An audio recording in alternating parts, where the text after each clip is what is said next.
What is up, NBA Drama Alert Nation? I'm your host, Killer Crispy. Let's get right into the booze. But seriously, guys, I didn't think of a better name for this series right here than NBA Drama Alert, because I believe that name is already taken. But at the same time, guys, I really got to get into some booze right now because Stephen Curry and the Golden State Warriors continue to do crazy bitch-ass stuff out there, man. I'm so sick of it. Like, seriously, bro. Stephen Curry just hit a 61-foot three-point shot against the San Antonio Spurs. To go in the quarter, Gay puts it on the deck to the rim, finishes with the left hand. Curry three-quarter court, good off the glass.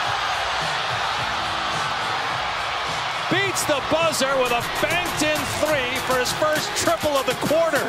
So I think like the most insane thing about this is not that he hit this shot, but then he passed Zach Randolph for the most 50-foot plus field goal shots really in the last 20 years. Like, Curry, probably the greatest three-point shooter to ever play. Zach Randolph, I don't exactly like correlate long heaves with his style of play. But hey, man, Zach Randolph been in the league for pretty long now, so I guess it kind of makes sense. Another great story for you guys here today is Dirk Nowitzki just passed Wilt Chamberlain for 6th all-time on the NBA's top scoring list with these shots right here.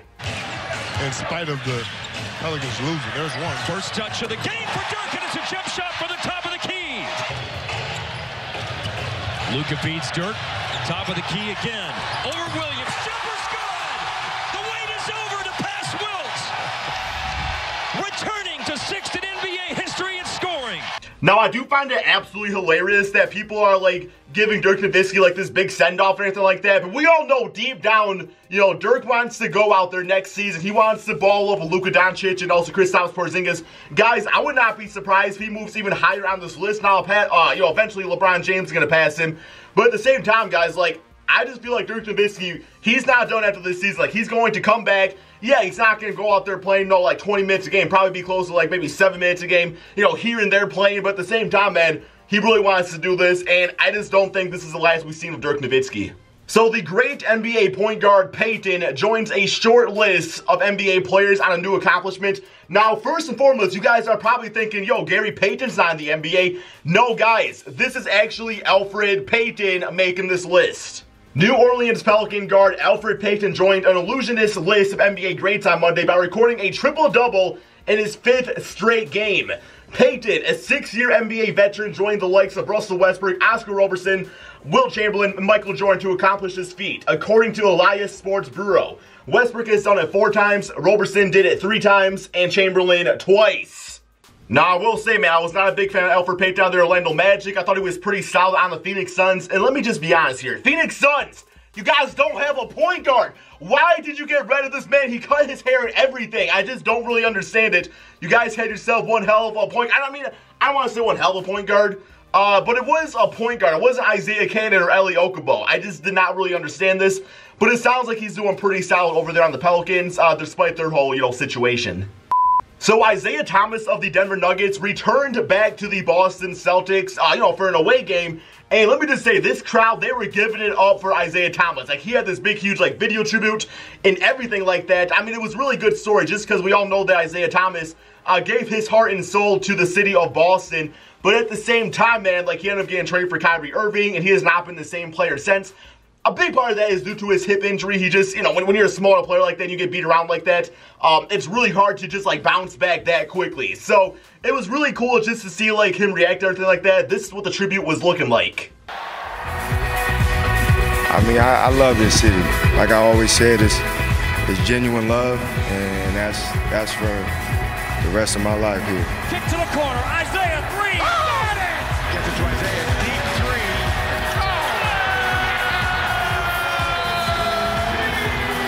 Thomas on the drive, pull-up jumper, it's good! Isaiah Thomas! This is a 3. And pretty much Isaiah Thomas just summed up the entire situation by saying, this feels like home. Good for him, man. I would actually love to see if Terry Rozier eventually went to, like, you know, the Orlando Magic or the Phoenix Suns or another team that really needs a point guard, and they actually signed Isaiah Thomas to be the new backup point guard. Or even crazier yet, Terry Rozier ends up going somewhere else. Kyrie Irving decides he no longer wants to be on Boston, and Isaiah Thomas comes back to the Celtics and leads the team to an NBA championship.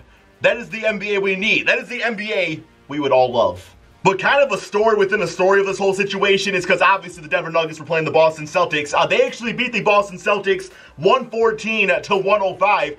And man, this is really cool, guys. The Denver Nuggets are back in the playoffs for the first time since the 2013 NBA season. I still remember last year, guys, I felt so heartbroken for that franchise because they ended up playing the Minnesota Timberwolves in their do-or-die game in the final game of the 82 NBA season right there.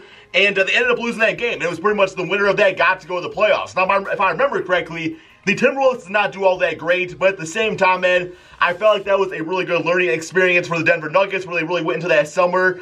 Just when you have that taste of being like that close, but not close enough, it is going to motivate you to really play your best basketball and really go out there and, you know, keep your body right and just keep mentally right for the next NBA season. And the Nuggets have done that. Congratulations to that franchise, guys. Like Jokic, one of my favorite players in the entire league. Jamal Murray playing on a new level. And we still have not even seen a Michael Porter Jr. yet. And for another story right here, guys, this one really pisses me off as a Detroit Pistons fan. So yes, the Pistons, they are playing some good basketball right now. And no, they have not actually clinched a playoff spot yet, but they are definitely heading into the right direction.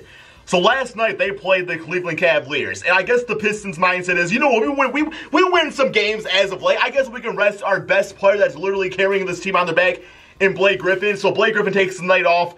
And the Detroit Pistons end up losing 126 to 119 it is. And I just cannot believe it. Like, you guys are just starting to play some good basketball, and all of a sudden you think it's okay to go out there and start resting your best players. Like, you guys ain't there yet, man. You guys definitely are not there yet. So that one really ticked me off. And it's not, and I understand it's the Cleveland Cavaliers. So the mindset's like, yo, like, this is going to be an easy game for us to win. We don't need Blake Griffin. We can win this with Reggie Jackson and Andre Drummond. I'm just saying, like, if that's your mindset, then you don't know what Blake Griffin's been doing this season for the Pistons. He's literally playing his best basketball of all time. And he was already probably going to be in the Hall of Fame. So just put that in perspective. A guy that was probably going to be in the Hall of Fame playing his best basketball for a franchise that has not done anything in like 10 plus years. It was just wrong. I really hope it doesn't come down to the Pistons, you know, now like not making the playoffs or getting a bad seeding because of this one game. But at the same time, I want to see those Toronto Raptors. So the Milwaukee Bucks play the Los Angeles Lakers tonight, and actually the loss of the Bucks to the 76ers, Giannis went down with an ankle sprain, so it turns out he might not actually play tonight. And if you're asking me, I feel like that's probably the right choice just because the Lakers, it's not like this is like a playoff team where you can like go out there and see where your team is at exactly. The Milwaukee Bucks are already clinched the playoff spot. They're already good to go. So, I mean, why risk your superstar furthering hurting his ankle out there, especially when this team just lost Malcolm Brogdon pretty recently. So I think it makes sense out there. Just, you know, let some of the other guys go out there and play and see what they can do. And just, you know, maybe give a few, like, rotational players that don't typically get a lot of minutes. Let them go out there, you know, and get a chance at chemistry and stuff like that. So I feel like that's probably the way to go. Giannis is great. I want to see him playing against LeBron, but I mostly want to see him healthy for the playoffs. So I hope you guys are all enjoying this little news recap series. I do want to start over here at my channel. A like would be greatly appreciated if you do want to see some more of these. And also let me know in the comment section below, guys, what should we title the name of this news series? I definitely don't want to do like NBA Drama Alert. That's just kind of like, that's a bitch-ass name. I was kind of thinking maybe like Breaking the NBA with Crispy Flakes. What do you guys think? Let me know. Peace out, my friends. So we have Tyler Rudd saying Draymond Green. I'm expecting this answer quite a bit. We have everyone on the Celtics equally because they always beat the 76ers. Franchise City says Zaza Pachulia. Although I will admit, on the Pistons, he doesn't seem to get as much hate these days. Lionel said Andrew Wiggins. So much potential, absolutely wasted. It's a shame. Yes, that guy has a bitch-ass contract. We have James Harden for Andrew Matre right here. Zaza Pachulia because he is too good. We have DeMarcus Cousins. Yeah, he got a lot of heat for signing that $5 million contract. But in all due respect, it doesn't seem like he got a ton of other contract offers out there from other teams.